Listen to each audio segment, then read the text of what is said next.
আসসালামু আলাইকুম। দিলর হোসেন সাঈদী সেও মিলাদ কিয়াম করত।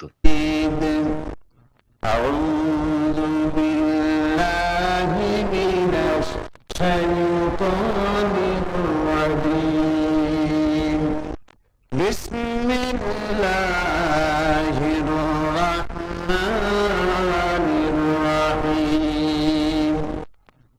إن الله وملائكته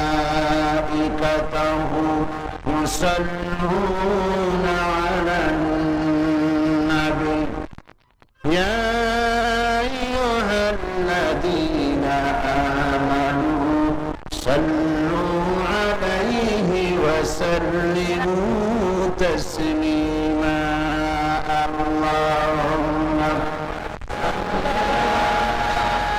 سيدنا مولانا محمد وعلى آل سيدنا مولانا محمد প্রাণ খুলে মোহাম্মদের সাথে পড়েন আল্লাহুম্মা সাইয়্যিদানা